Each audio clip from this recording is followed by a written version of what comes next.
Hello, and welcome to Authors Die Twice, a podcast about video games and aesthetic theory, hosted by two living failures. We are joined in this episode by Shane, a living success and the co-host of Real Rap, a podcast about adaptations. You can find him at Crealoya on Twitter. That's Crealoya. We discuss Elden Ring and the From Software games once again, going deeper into the atmosphere of Elden Ring, considering its silence, the irrelevance of its plot and lore, the question of a possible adaptation, the importance of player dynamics, and we finally get to see Shane's guy. We hope you enjoy listening. Shane, it's awesome to have you on the pod. We're so excited, and we're going to chat a bit about Elden Ring today, which is one of my and Brian's great obsessions, over the past few years. But I thought I'd start with another of my obsessions, which is simply Philadelphia. Oh man. Well, the sun is setting right now and it's like I don't know, the golden hour as you might say. It looks like I'm in the shadow of the Erd tree over here in Philadelphia. Um but it's nice. You know, it's hard to describe Philadelphia. I like to say that I love it here, but it kind of changes every day, as I'm sure you know, Nathan, as somebody who's grown up here. Um it's sort of like Yeah, everything could change in the blink of an eye. Like yesterday I wanted to do my usual commute home, which is two things. I have to get on a trolley, then I get on a either the Broad Street line or a bus, and sometimes that will just not happen, and I'm like 2.5 miles from home, so I decided to walk home, and it's like half pedestrian friendly and half like the strangest. Like, has anyone ever walked here before?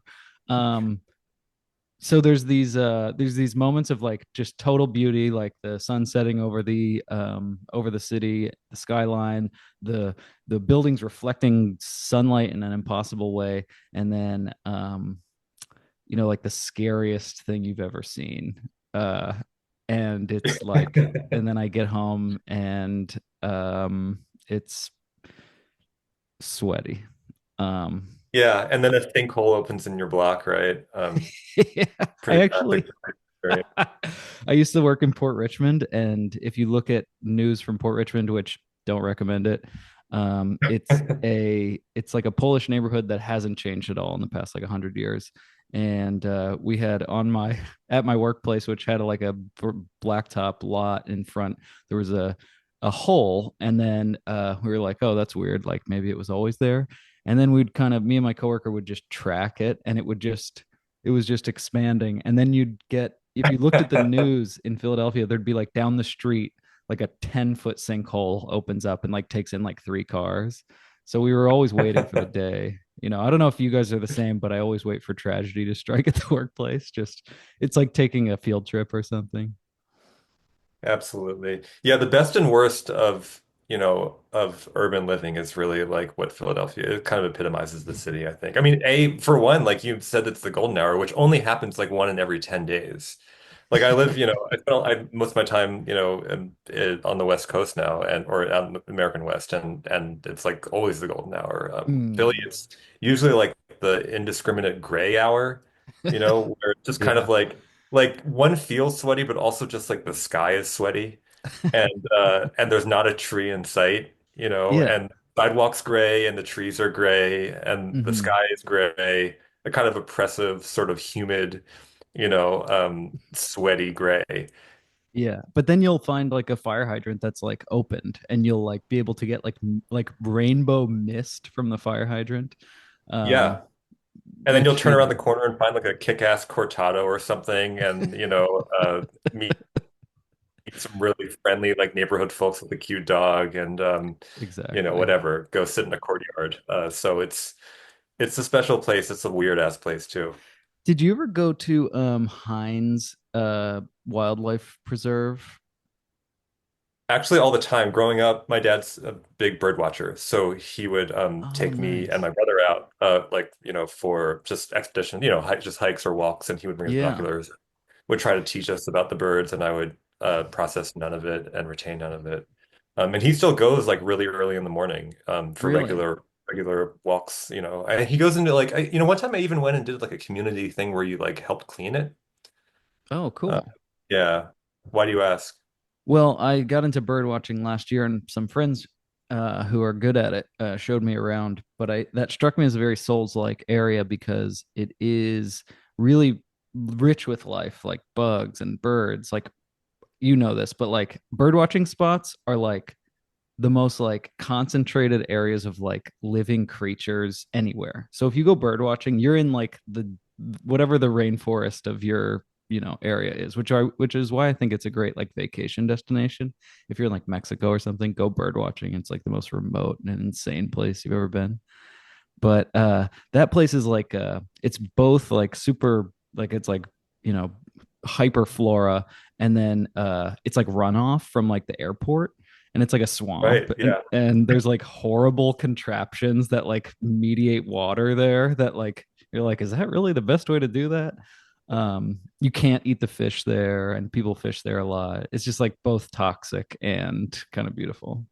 Yeah, the toxic pastoral, basically. I thought you were gonna say it's yeah, I thought you were gonna say it's a Souls area because it's literally a swamp. You know, it's just like a Well, yeah, of wide, course. shallow body of water that will sap your HP very slowly if you go in there.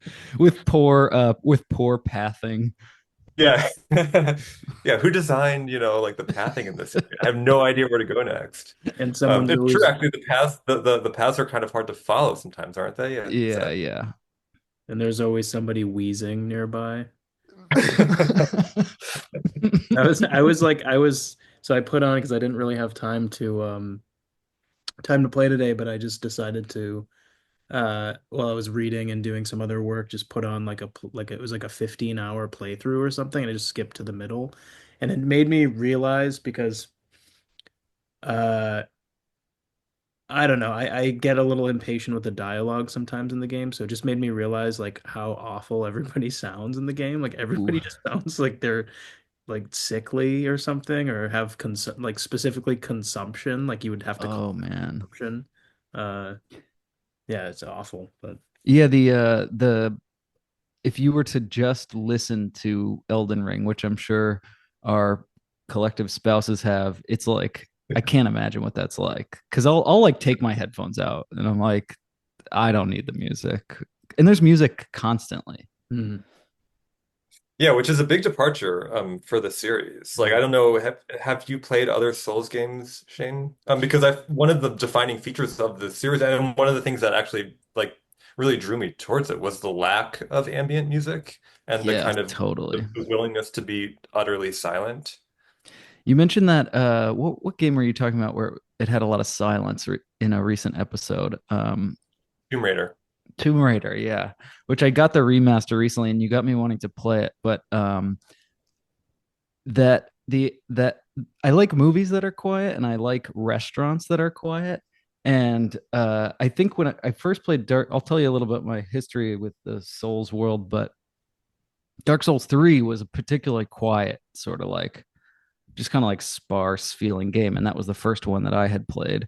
The reason I learned about Dark Souls 3 is because I had a friend who had a twin, and us three, and then my co-host of my podcast, Bennett, were hanging out with them, just so drunk.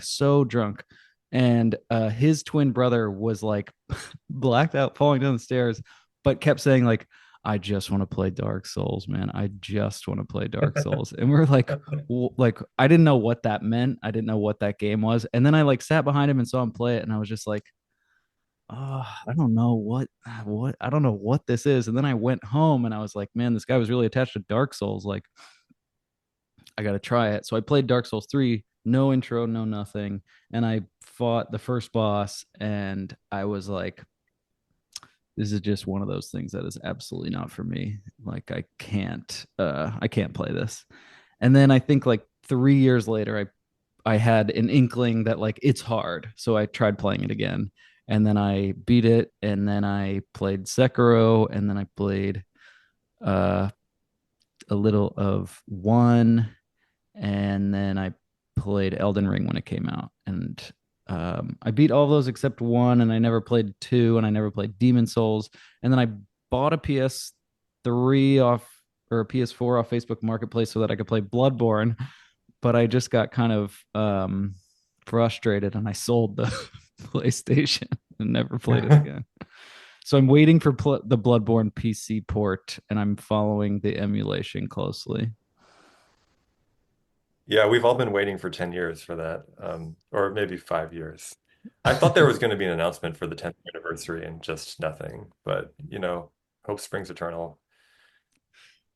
Yeah, so the three I liked because I mean the that silence that you mentioned, the feeling that you're left alone and it's really up to you to like meet this game where it is. I think that was really attractive, and the idea that I had to like meet this game where it was and it wasn't going to do anything for me was really initially intriguing. And then I think what like blew it over the edge for me is learning that there was item descriptions, which I didn't realize after I had beat three. I didn't realize until maybe playing like a quarter of Sekiro, and I watched like a YouTube video, and it was like, yeah, if you read the item description for blah blah blah, and I was like, that's like a thing you do. Like this is a way of learning about this game, and then it like that to me was like there was like a floodgate of like, oh, everything in this game is talking to me. And I didn't realize that I was being like kind of enticed quietly this whole time. And I could go through the whole game not knowing. I could just do gameplay and I could enjoy that part. And there would still be another, 90% of the game that is like unrevealed to me. And I think that's like a primordial maybe something in you guys too as literary scholars, that feeling that there's something hidden or secret, that you need to that that other people might know and you really want to find out for yourself. I love that idea of everything, like the whole game is talking to you the whole time because it sounds like cacophonous, like it sounds actually unpleasant. Like, a lot of games do literally talk to you the whole time and you're just like, shut up. Stop talking to me. I know how to like open a door, I know how to double jump. I know how to use a grapple. Like I don't need you to explain everything to me. I certainly know like how to follow a quest line. Um, and I wonder how, like, did that, when you realized that the whole game was talking to you, did that change your sense that it's a game of silence? Well, the way it talks to you like is it's like a yin type of thing. It's like a if you want to hear it, you can tune in.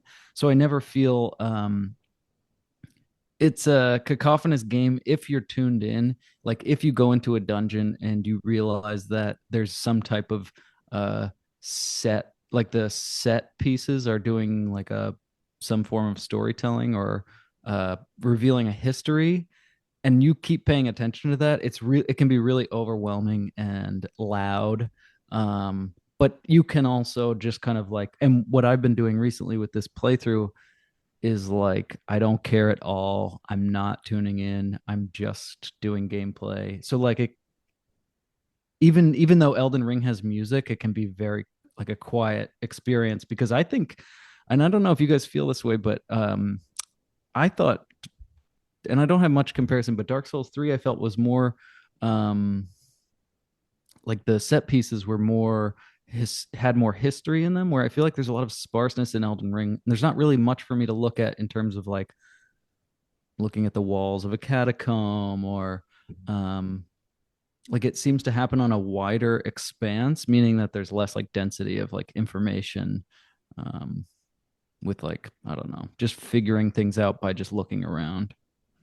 Yeah, Yeah, except that sounds totally right. Go ahead, Brian. no, I was just gonna say I may be backtracking a little bit. I like this idea that and I think this is something that Nathan and I are both definitely interested in, but maybe a good way to put it is also that Dark Souls is a game that's made for close reading. Like if it's speaking to us, it is like, and you have to kind of actively close read it, right? Like you have to really but that does allow for that kind of mobility or shifting gears of, yeah, because I've played hours and hours of these games, like listening to music or doing something else or having the volume like 100% off, or sometimes so I don't have to hear people wheezing and coughing and using weird British accents or whatever. Um, but yeah, the other thing too, like this, it also really makes me think about, usually, at least when I think about the game aesthetically, I don't necessarily only think about visually, but thinking about it visually and also in like the ethos of how, like what it's telling us or what it's like trying to say to us is feels a lot in a way less cluttered than a game that's like constantly like telling you, hey, go this way or something, or like, hey, do this thing, which is in a way like kind of patronizing as if we didn't know how to do that in the first place or something. Yeah, and I mean, as far as the silence goes, like I think the music in a way is not antithetical to silence in that Mm. it's not really conveying information. And maybe that's what we don't like. It's like, sounds are fine, but we don't want is information. And like in the sense that it's kind of overbearing and it sort of makes a immediate claim on our attention. And for that reason, I mean, maybe this is just purely anecdotal and it's not necessary at all to the structure of the game. But I would say, I mean, I've never played a game without sound more than Elden Ring. Like my normal way of playing Elden Ring is actually just having it on mute.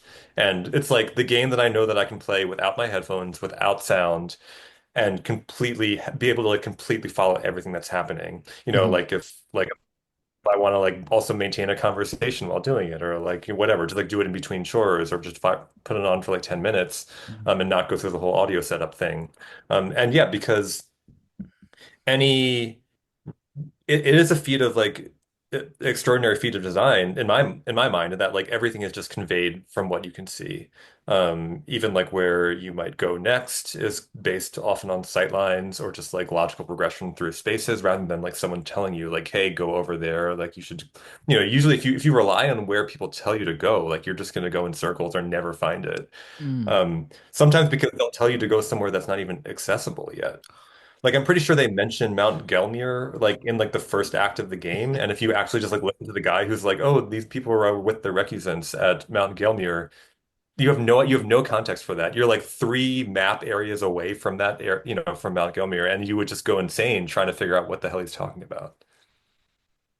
Yeah, you guys touched on an earlier episode about the idea of there being too much information, or the way you put it was maybe like uh it's not I'm not ex I'm not exactly saying it right, but like maybe it was there's things outside of your perception, and that this is like a defining element of the game.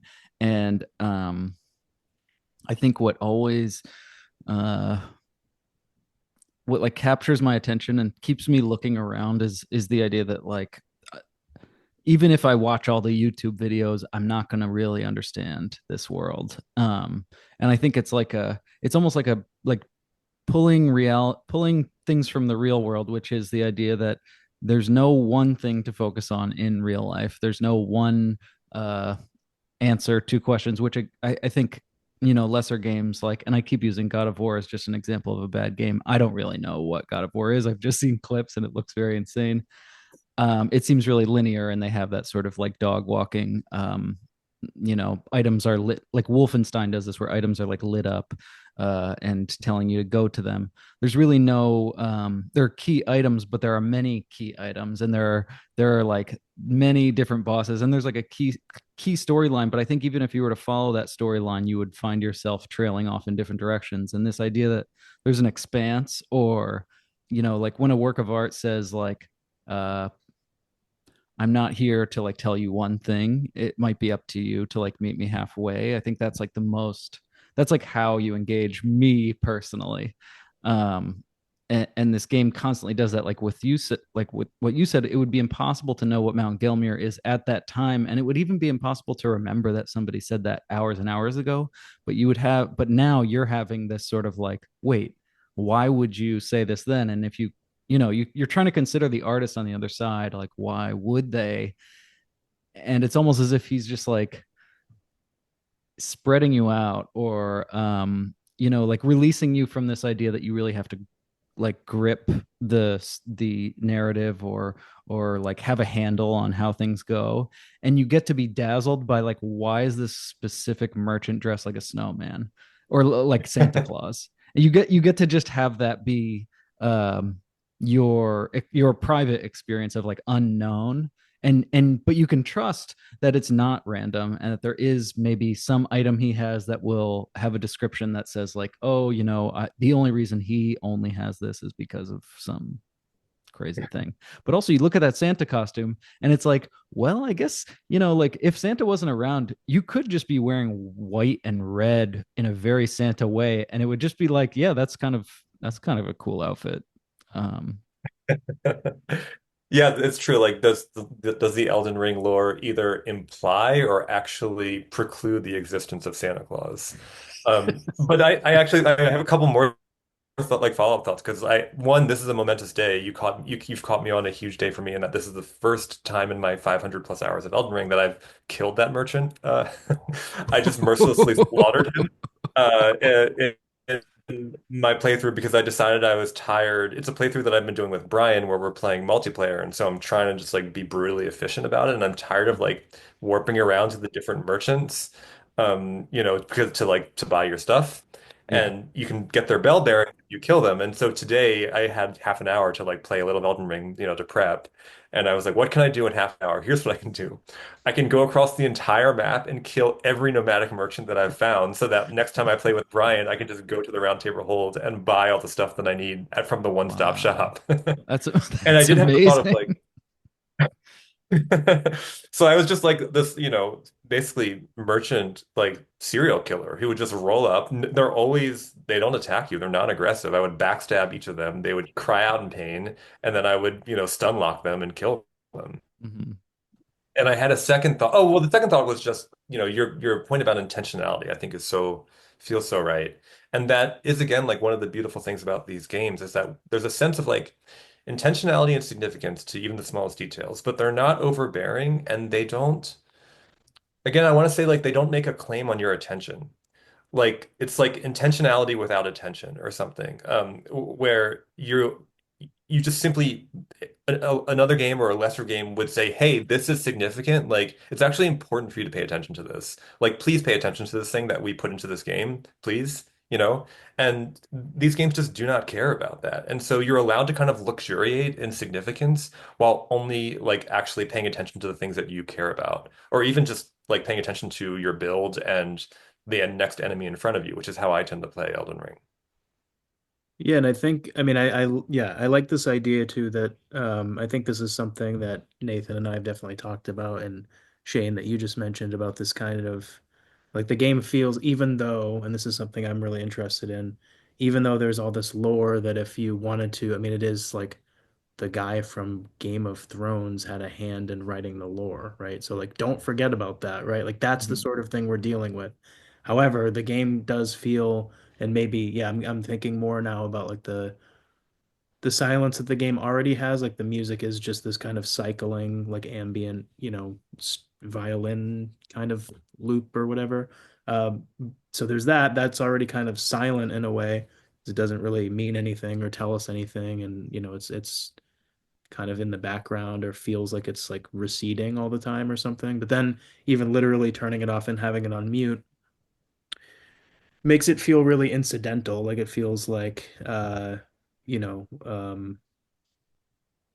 we can read the item descriptions and we can realize those moments, like we actually have the experience of remembering something that was told to us hours ago, or as it were like 500 pages back or something, is what I think about it, because it is a remarkably literary capacity of the game, right? Like it's Mhm. something like and I know I mentioned this last time, but I'm reading, and I was reading some of it earlier today, but I'm reading this novel, Afterworld by Debbie Urbansky, which is like I won't try to summarize the whole thing, but it's told in a totally non-linear way, and like the timeline of it is really bizarre, and it does have games in it. They're very weird games. They're not like any kind of game that I would ever want to play, but it does have games in it, so it is like aware of games, but it also feels very much like a game in the sense that it feels like I'm almost toggling through like different aspects of an environment that have that like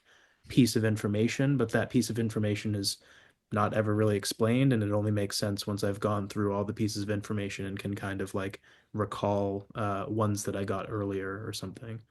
Um, but yeah, I don't know. I think that's something that happens in Elden Ring um, that feels really unique, especially because it doesn't, Nathan, as you said, it doesn't like kind of tell us what's what or anything like that, right? Yeah. And the 500 page return the analogy in a novel is so fascinating. I want to say quickly, I we should at some point I should like check afterwards like whether that guy, the guy who looks like the dude from Game of Thrones, the House Huslo guy says I think he mentions Mount Gungnir, but I actually don't remember if that's what he says or if he just mentions heathens. So I'll check that. But either way, like assuming let's just take for the sake of just for like a for the sake of example, like that's true. There's something striking about like, I mean, Brian, the idea of going back 500 pages in a novel, like a novel like Ulysses will ask us to do that, and just will have no sort of extra orienting information to be like, oh, remember, actually remember in chapter one, this is where it happened, or like when, some plot context that will allow the reader to make the connection. It's simply just it recurs as if the reader is this kind of supercomputer or simply a computer and has no sense of like chronological distance or difference. And so you can either see that kind of like jumping across duration as a kind of intensification of time and a sort of making us feel the weight of time, or as a kind of negation of time where just is happening at the same time in this game. It's all on the same level, and it's just all sort of existing at once.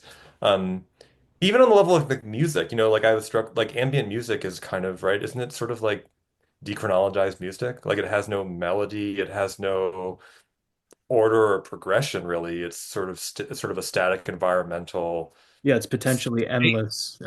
Exactly. And that's in a way like we like maybe I mean I'm sure people call the storytelling in Elden Ring ambient storytelling in a way. And maybe it's ambient in all other kind of senses too, ambient and it's simply in the way that it organizes time itself, like from Act One. Not there aren't even acts, but what we might call like Act One to Act Five. That they all operate in a kind of ambient, dispersed way where everything's just there, and you can remember it, you can make the connections or not. Yeah, and What it's so odd because I just feel like there are so many, a lot of the, if you look it up on YouTube, I was just trying to find a straight playthrough with no one commenting or whatever, right? And so much of what you see are these like lore videos and stuff. And as again, Nathan, your middle name should, or your nickname should be Nathan. I don't actually pay attention to the lore, Weinstein. Um, but no, it's just funny because we both love this game so much, and I could not tell you a goddamn thing about any of the lore because I just can't be bothered with it, which is odd, that's right? I mean, that would that be it's like loving a novel but not understanding the plot or something, in a way. Um, Yeah, I was a little worried coming on, like, well, yeah, like I have to brush up on lore, but like I played through again to try to like, oh, well, I'll sort of dive into it this time. And I'm like, I actually have no interest at all. And all I care about is like boss fights, and I don't not none of the in between fights and I'll just kind of look, or it's like all visual for me. But just knowing it's there, that it's like key, like just knowing it's there is important, but not actually diving into it, because I've watched the lore videos and I'm like, yeah, like sorry, I don't like this. the lore feels very mythological or something like that, and in the sense that mythology, at least in my understanding, always uh should be either oral or like written or something. Like I'm not interested in like a mythological video game, so I think that's maybe partly why, it feels like I'm playing an adaptation of the Odyssey or something like that, which is just profoundly stupid. But I don't know. I mean, that's just a stray thought, I guess. Yeah, you mentioned adaptation, which was the question I wanted to ask, which feels like a cheap question for Shane. So sorry, you can totally like just if you want. But Please. yeah, I mean, there is this like there's a rumor sort of incited by George R. R. Martin himself, I think, in a blog post. I did check this right before going on.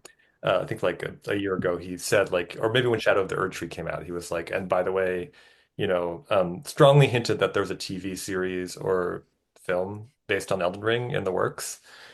And it just seems like how would you ever, I mean, let alone just given like granted, like games are already hard, if not impossible to translate into, the film medium.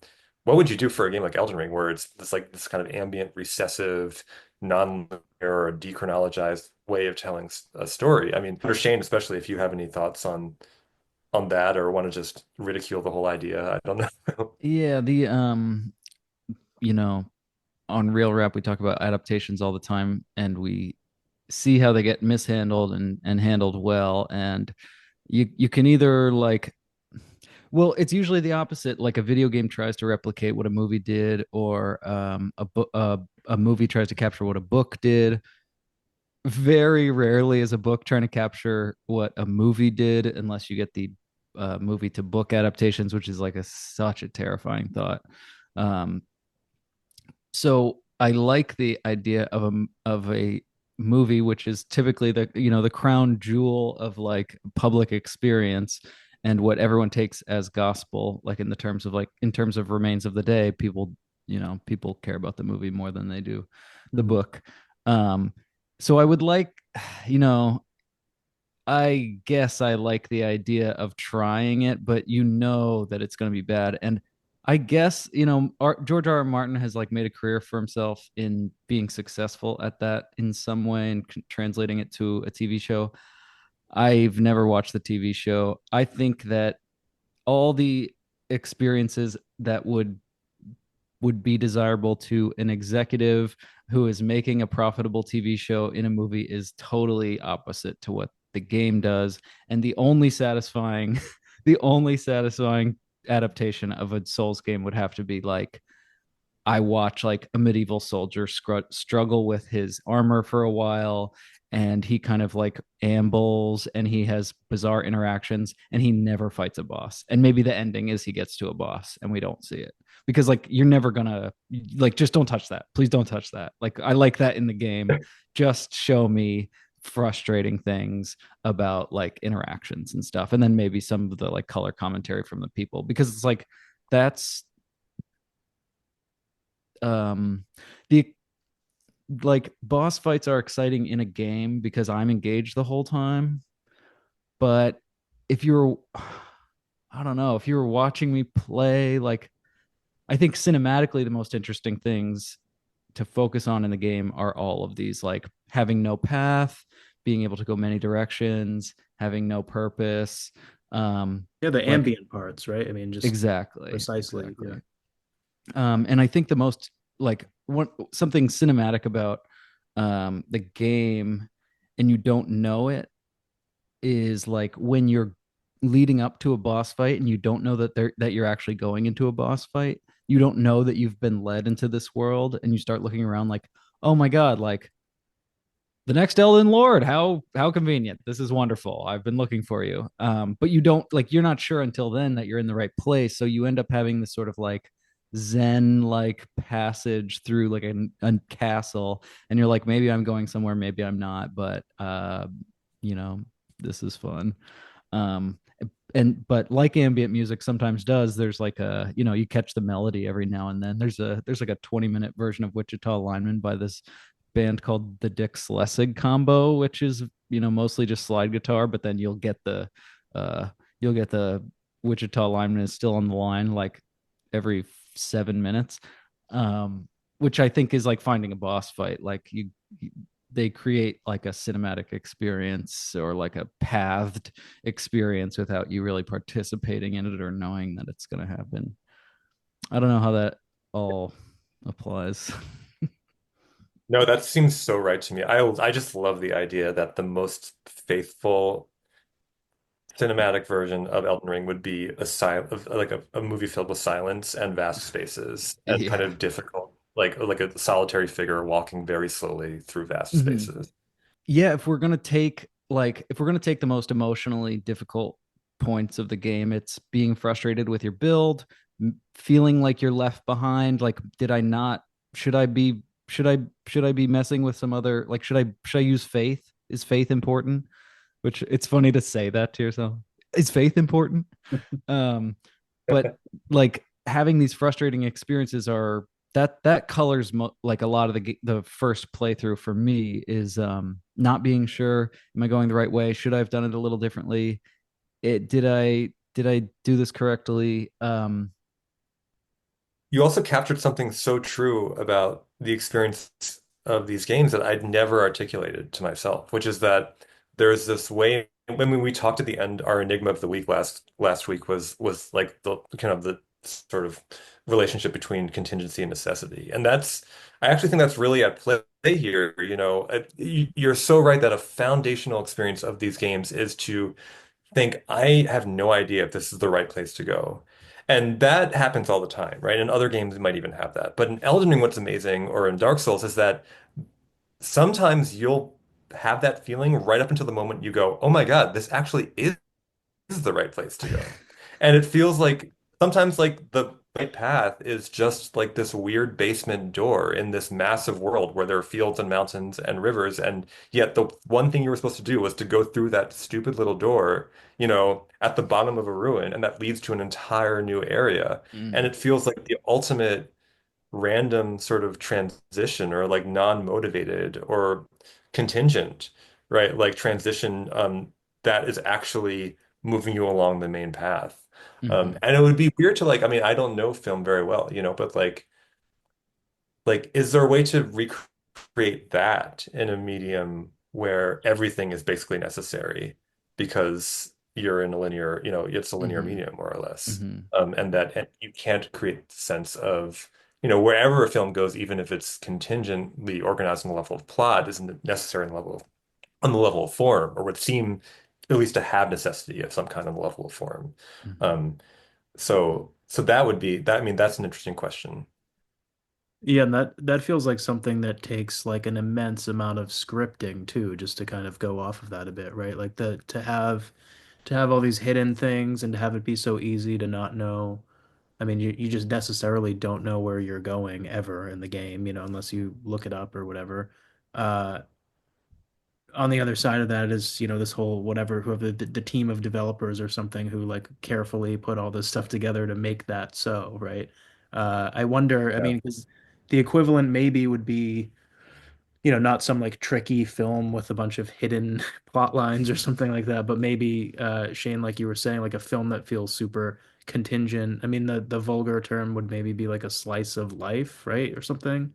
Like to make a slice of life that somehow does both things at the same time feels like not on the one hand some like super neatly plotted thing, but isn't also just like a I think recently you guys were talking about like mumblecore or something on the podcast, right? So something that's also avoids being like a mumblecore film, right? Like something that actually remains relevant and feels necessary, even while maybe within the world everything that's happening feels contingent. Um, mhm, but I had another thought, which this is going back a few minutes because I think I was saying, the way that we're all talking about this game and like not really caring at all about the plot. Feels like reading a novel that you enjoy without caring about the plot. And I think Nathan, you said, but you can do that. I do agree. Yeah. Like I do think, I mean, of course you can do that. I mean, there's plenty of, and it's different for every medium. I mean, there's plenty of music where despite having like incredibly stupid lyrics. I like the music a lot or something like that, or like stuff where I think about this a lot. I mean, every medium is so fragmented, in terms of like what you actually pull from it or what makes it come, what makes you feel alive in relation to it or something like that. It could be just the percussion on a song and you hate the lyrics, you hate everything else, or it could be just the lyrics or something. Um, but I feel like, a game like this can be, it's almost like we have these different registers of the game and like the plot is over here and we are basically saying like I don't care about that at all. Like I do not, it's not that I like this one part of the plot or the lore or whatever. It's that I just like can't be arsed with it. One thing, like I like the world, the ambient kind of and Nathan, I think the first time we recorded anything for this podcast, we were maybe talking about this. Like, Elden or Dark Souls was a game where I felt like, okay, wow, this is the first time I've ever and I still think it's different from something like Skyrim or Oblivion, but it's like it felt very uniquely like a version of this, like, of course I'll never be in medieval times or whatever, but it felt really uniquely like something that I had thought about a lot. And Mm. that's what's interesting, not the weird crow that picks you up and, from the little nest and drops you in a different place, not as much as I love the guy with the onion helmet on, not that guy, like it's actually just like the atmosphere of the world. So I mean in that sense, like, games maybe a little bit more than other mediums can be approached in like a solely formal manner, right? Like without really we can almost bracket the plot or the lore or whatever and just kind of totally disregard it. Which means that, yeah, an adaptation of this game, just kind of as a roundabout way to agree that an adaptation of this game for like television or something would just be, I think, really stupid and would attract a really odd group of fans. I'm sure there would be fans, but it would be a kind of yeah, not exactly our sort of crowd, maybe. I don't know. But I have to say, like, I mean, just to circle back again, like Shane's, like your version, your proposed version of like, basically like the Bergman version of Elden Ring, where it's like a solitary knight who just kind of like wanders and has heavy armor and never fights a battle. A, that seems really faithful. B, I don't know. I think Souls fandom is such that there may actually, if that movie existed, there may actually be like people would actually it would resonate with people in some way. Absolutely, yeah. I'm sure there are sicko Souls fans who would be like, this is the most faithful and best adaptation of a game ever. I mean, just from like, yeah, like Souls fans are so like curious. They're so intensely engaged with the works. They are all close readers, as you said, Brian. The Mm. games invite and demand a kind of they don't demand because books I but they invite. They Mhm. afford a kind of close reading that's pretty Yeah. unique. Um, and people are up for it, and I think they're up for difficulty. And I think the way in which Souls games have normalized, difficulty in the game space. I feel like that extends to other forms of difficulty, to narrative difficulty, to filmic difficulty. And the last thing I wanted to say is just that so we have like Shane's like, Bergman version, Bergman Souls. But then when you were talking about Brian, like ways of introducing contingency, it did make me wonder, like what if there was like We lost you, Nathan. Nathan, good, like you this is an incredibly contingent introduced like question. temp This is contingency, experiential. you know. You're back. You're back. You're back, but you should say Okay. everything that you just said again. Everything you should say again. I think should we just embrace the contingency of it and leave it I as like let it be silent? I think Yeah. Shane had a point you were about to make, so let's just move on. I think that the like you were saying that FromSoft has primed a group of boys into challenging material, and they've like afforded themselves a career of challenges and like a portfolio of challenge. And so you can release the FromSoft movie and it be this super obtuse 150-hour thing that doesn't have plot, and you would have people ready to engage with it. And like that's something I guess like great filmmakers are like have afforded themselves. And like I don't know any other video games that had like that cultivate this. I think like the bad version of that is like the A24 studio has made it so that anything that comes out is good.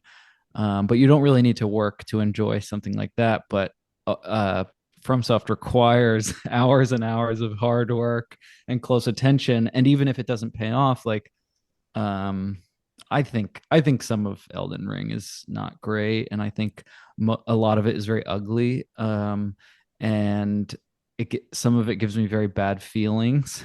I think Sekiro did this at certain points too, like not even just frustration, but like I don't really like how I'm being treated Like I'm feeling like this is actually mean.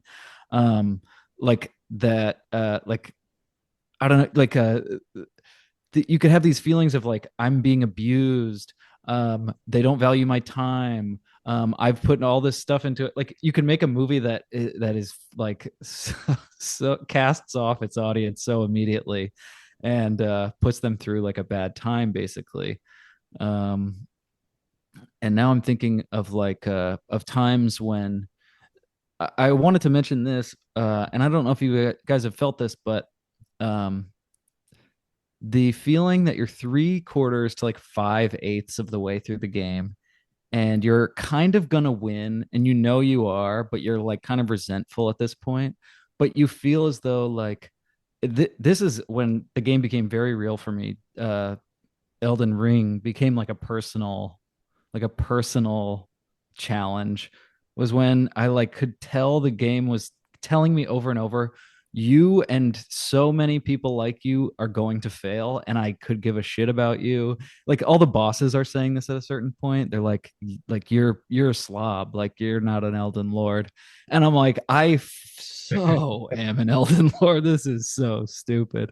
And I'm so close. I'm so close. And I'm like, I will win. Like I'm being directly challenged and I will beat this. Like it's become between me and the game. Like, and I can't fail like these other players have failed. Like I can't be the blood stain that I see a thousand times. I can't be somebody that gave up on this because it's like, it's mocking me at this point, that I'm too weak to follow through on something.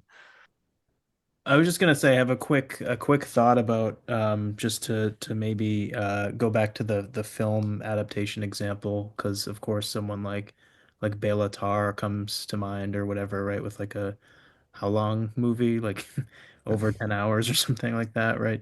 And I feel Eight like and a half. with a game, I mean, it's true that these games are difficult, but I feel like maybe there's like the punishing difficulty, there's boredom certainly, but I don't know that there's like necessarily endurance the way you would need endurance to watch like a film that long. I don't know though. I'm not sure if like if you guys agree because I feel like, with I mean, we've already talked about our play style, which is like, and this is another question that we've talked about a little bit, Nathan and I, but we can maybe come bring it up a little bit again, which is that like uh, we're not necessarily playing these games in a super like immersive way, right? Like we might be listening to music or listening to a podcast or having a conversation or talking about being smooched by Radon or whatever with like the volume off or something, right? And just the chat going.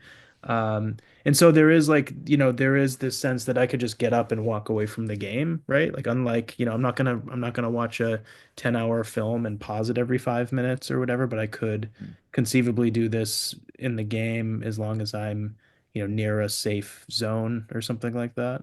Um, because I don't know, I do obviously, I mean, it would be ridiculous to say these games are not difficult, but I also think that that is like maybe no longer the interesting thing about them, No, like no. that's not really why they're so great. I think it's part of it, but that's also part of a larger ethos of this kind of game turning away from you or game being there and it's like it's on you to figure out what is there or something.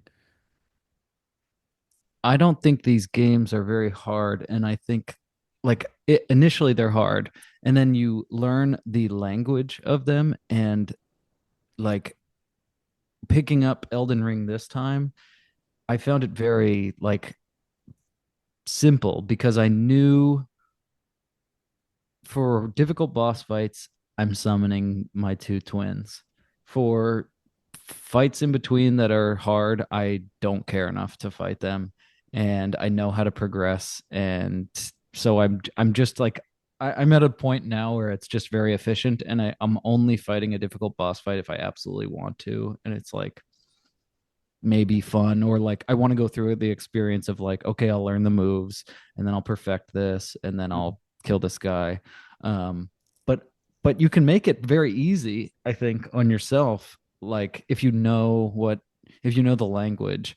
um like you pick up a you after a few years, like I played Elden Ring maybe a year or two ago, and I haven't played it since. And then picking it up, I was like, okay, what do I do again? And blah, okay, this is that's locking on, rolling, sprinting. Okay, like I know exactly what to do. And difficulty wasn't part of my experience here. And if something's too hard, I just leave it behind. Like I think we all have the experience of like I'm done fighting anything. Like I'm simply just gonna fucking run through things, and if I have to farm for XP later, I'll do that. But I'm not fighting anything anymore. Brian, I feel like from this is purely based on your descriptions of what you're doing via text, because I've never actually watched you play a single player, which is another striking thing about these games is like everyone, I mean, Shane, you were saying earlier, like everyone has their own play style, Mm-hmm. and it's in a way a weirdly private thing unless you are streaming. I sort of imagine that you kill people every time. Or do you run by them? Um, wow, that's maybe kind of perceptive. Yeah, I usually do kills.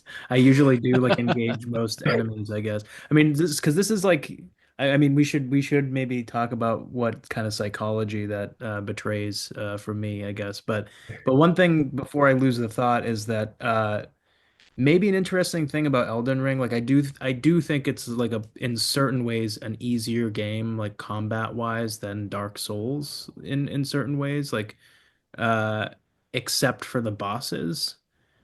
Uh but in Dark Souls there were like just whole areas that were just horribly difficult. Mm-hmm. Like just the area itself would be difficult. The enemies would be difficult. I mean, I think about like the um that whole like poison swamp area. I always forget what it's called. Light And Town. what is it? Light Town. Blighttown. Yeah, yeah, exactly. Yeah, how could I forget Blighttown? Yeah, Blighttown or the depths or something like that, where it's not even really about the boss. It's about, once you get to the boss is easy, right? It's Mm. about like the entire environment is deadly or something like that, where I feel like there's, okay, you can get poisoned or rotted or whatever in Elden Ring, but also the stakes of dying are way lower because there are just like a million sites of grace everywhere, and you can pretty easily retrieve your runes or whatever. I want to touch on a very essential thing that you've expressed, which is I got to the end and it turned out to be easy. This is like a Japanese concept, I think. At least I studied the Japanese tea ceremony briefly, and I had a teacher who was in it for a long time, and she had done there's these levels, and you have to learn certain ceremonies, and they have levels of formality, and you get higher and higher. It takes like a decade, maybe more, to like get to this highest level. And she expressed to me that like they get more and more complicated. You have more and more tools. It's all seasonally arranged. And if you have a guest of a certain status, like you have different setups. And if you have three guests of different statuses, you have certain setups. And then you get to the end, the last, like most difficult thing. And it's very similar to the very first thing that you learn. And it's pretty simple. And I think that's like this really piercingly beautiful concept. When I beat Elden Ring the first time and you fight the final boss, I beat it on the first try, and it was like this just dazzling experience. And it was as if the creator or somebody on the other side, like some godlike figure, is like, now wasn't this fun, and didn't you have fun, and isn't this just, aren't we just having fun here? Like there's this kind of welcoming, like an acknowledgement that like I'm not going to press you any further, like you've proven yourself till here. Like I really feel that like my like stubbornness is rewarded, and like certain parts of behavior are rewarded, like with you, Brian, like killing all of those creatures is not, like killing everything is not without its reward. You're actually like handsomely rewarded for like spending your time doing that, and not dying, or you're just completely stolen from, depending on how many times you die. There's something about something I keep thinking about, because I've listened to every episode and I love the show. It's so good. Something I keep thinking about is the game doesn't tell you where to look. And you guys mentioned something recently, and I thought you were going one direction, but then I ended up having my own feeling that in life, let's say you're in a walk in the woods and you believe in God, there are things you can see that are like, oh, the sun sets through these like certain branches, um, and I'm getting this like arrangement. And if you believe in God, then it's like God is showing me this exact thing. He wants me to see it in my exact perspective. Um, if you don't, it's like, well, I'm seeing something interesting. Like it's interesting to me. I'm creating the interesting part, and I'm presenting it myself. I can move, you know.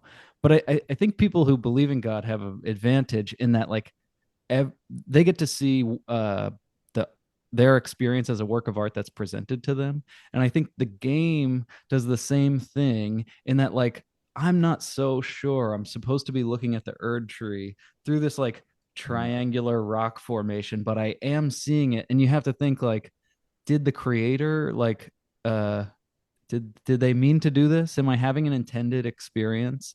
And it's almost like they created a small enough environment where you can end large enough and random enough that you have an experience of faith in the game to think like um and I'm sure as literary critics you go through this too, like did the poet actually mean to do this? But like they created like finally somebody made a game complex enough that it was going to bring up the feeling of, man, this is so beautiful. Could they have really planned this? Like, is it just me, or do these guys really like me or something? For sure, and yet it's also imminent. I mean, you're like Shane, your example is so great because it's also imminent to the game. Like in Elden Ring, you can literally be a person who walks through the woods and watches the light fall, like in that area near an Altus Plateau, and like you could, role play as someone who believes in the Golden Order or something. It's like, do I believe in the Golden Order and the golden light beams that are falling upon me, or do I not? Um, but then, of course. I mean, your example of the mountain and the Erd tree is so perfect because I mean this is something that we Brian and I talk about a lot. Like is this thing a random moment of negative form or formlessness or brokenness or distortion, right? Or paradox, or is it an intended effect? Mm, Um, but in order to cultivate that kind of question in a way or to make room for that kind of questions, you have to also make room for chance. So I'm also again thinking, Brian, of your work on your scholarship and your research on chance and literature. And I think for by contrast of a game by say Naughty Dog, which I love Naughty Dog's games, but Naughty Dog's games basically leave no room for chance. Like they're so intensely curated. The light, everything, the light shafts, even to the point where they're like, I think on the design level, I could be wrong. I want to say I've read that they're like baked, it's like baked in lighting, which means the lighting is not dynamic. It's just like it's just built into the scene, so it's static kind of element of the set, rather than being simulated. But it looks so gorgeous, but it's also so fixed. And there is a sense in those games in which like you'd have to really prod at the game to find that thing where you're like, I don't know if this is intended. I don't know if this vista, if this particular angle is something that I never thought of by the designers. And in a way, that's a mark of polish, of supreme polish, and those games are more polished than almost anything, in the AAA space.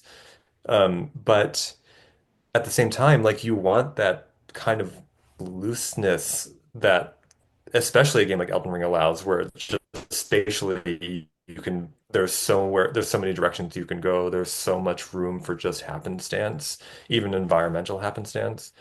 And I feel like that's how the story works too, right? Like the kind of fragmented, nonlinear nature of this ambient storytelling, to use the phrase from earlier, um, it also occasions a kind of chance or randomness, where you could find two things that are totally disparate at totally unintended in a totally unintended order and just make some kind of connection on your own. Um, or you could right or you could try to sort of put it all chronologically or try to watch lore videos, try to reconstruct some grand design, or see it simply as just a random you know, assortment of narrative information that doesn't actually connect in any coherent way. hmm And that's sort of the question, again, like the fundamental interpretive question of intention, hmm um, intention versus contingency. And th this is maybe why we're like against immersiveness in a certain way too, because you need the distance of interpretation to have that thing be doubled, like both within the game world, and also for you as a player who's like reading the game world and making those distinctions. Because if this were like a totally 100% immersive, you know, almost like VR like experience, then you would just be your character and there would be no second, there would be no like second moment of it. Um, but Mm. I like this idea a lot, these ideas about um yeah, how we bring together like not just again, and this is why it's like who cares about the lore because this is all Hmm. stuff that's way more interesting and way more dynamic and subject to chance, and this is why we do all have our private, playthroughs of the game or whatever that are partly playing style in terms of like combat and how we move around, but also partly just like perceptual and like reflective. You want to see my guy? Want to see my guy is a pretty good title of the segment. Whip out your guy, come on. I'll show you my guy. Another thought I had. Okay, so here's my guy. Nice. Another thought I had The is, outfit is sorry, go ahead. The outfit, yes. it looks great. Oh, thank you. This is like a starter outfit for this guy. I haven't changed much. I actually kind of, I'll show you my stuff. I don't have really like, this is the original shield. This is all my original clothing. And I just use these three things. I have some stuff. I barely look at any of this. I've used maybe one of these because I remember you mentioned the kukri as a Mhm. bleed weapon. Yeah, that's Those that's are what OP. yeah, that's what These, Nathan used to kill Radon actually. the Baldachin's blessing. No, the kukri. Oh, gotcha, gotcha. Um, Something interesting I was thinking about is if, my character here, I'm seeing him in third person. He doesn't have my thoughts, but he has my items, and he would Mhm. behave one way if I'm playing as him. Like I would claw the controller and sprint and be able to turn at the same time like this. But if I pass the controller to somebody else, he would have different behavior, which I find kind of interesting. Like he's kind of this vessel for anybody that wants to do it. And I think the idea that people have these different play styles is so odd because we all have the same moves and all the same weapons. Like it doesn't make sense to me totally why everyone plays differently. But I guess it's why people, some people stop at the stoplights in Grand Theft Auto. You know what? One of my favorite experiences or favorite enemies I guess I ever saw was that when you run into that two-dimensional LED guy, and it was like it's in the woods. It's like in an otherwise unassuming place, but he's like this blue. You see this sometimes with like sigils on doors and stuff, but he was this blue thing where no matter where you were, he would turn and face you, but he was two-dimensional. And Are you talking about the ones that don't take a lot of damage, like the blue? they like don't they like don't take damage, I think. Do they kind of like jump and stuff? It's Their like a it's movements like are like a kind of rigid. they don't even do anything. It's like Oh. sitting in one place. I don't know how to describe I it. think Shane might have a cursed game. I've never heard of this LED face that stares at Yeah, you if from you I'll a if show. try you to come find across it. that, like record it or something so we can see what. Yeah. Because that was one thing where it was like, okay, like the game is creating an enemy to produce an experience in me, and I think the game has to get these really intense, like it has to go intensely outside of its like own boundary to like produce a feeling of like awe or embarrassment or wonder or something. Like when you do eventually go down to the area below where you eventually fight the elk. I forget that name of that place, but it Mhm. like blows apart its own boundary to create this like small feeling in you, which like it makes me think about adaptations to movies again, where like you would just have to find a way to the cinematically like to produce those similar feelings like that's what I would be most interested is like a feeling of stubbornness, feeling of uh shyness, embarrassment, romance, like by doing I don't know, strange things, I guess. And when you say the game like sort of explodes its own rules for that moment, like do you mean in the way that it transports you to that arena with the shallow water, or is it because like the elk is so like beautiful and kind of natural in a way that seems totally at odds with the monstrosity and grotesquerie? I think yeah, it has like a visual language that it like reinforces to you, and then it will, like with the natural creatures like bears, I think when the bears show up, like it is like it feels like this isn't the purpose of the game or something, or it's a different game, or you're not supposed to experience this in this game. It's like a it's not necessarily attacking you in the right way. All the tools that I had before don't really work here. Um, so that's with bears, but with the underground area with the elks and stuff, I think it's like the Yeah. visual language changes. It's like watching a different movie or something. Um, and I think I'm most perceptive to like the visual aspect of like this game at large. And like for there to be bright blue things is like it's like upsetting to me. I don't know, like I think just, I don't really have good Is it upsetting because it's pretty?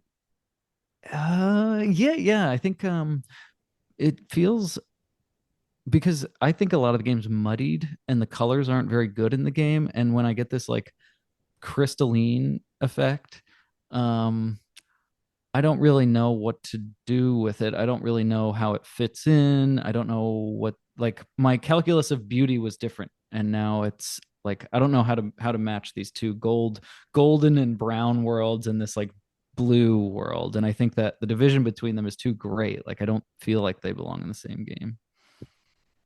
I love the idea of how the game could inspire a kind of revulsion or confusion precisely by being inviting or beautiful, you know?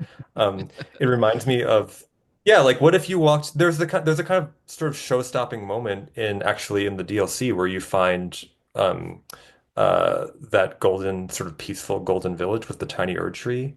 And that too is like a kind of creepy moment in a way because it feels so serene. I'm not sure if that's what it's intended, but it just feels like a fairy tale land, right? Plopped in the Mm. middle of this like hellscape.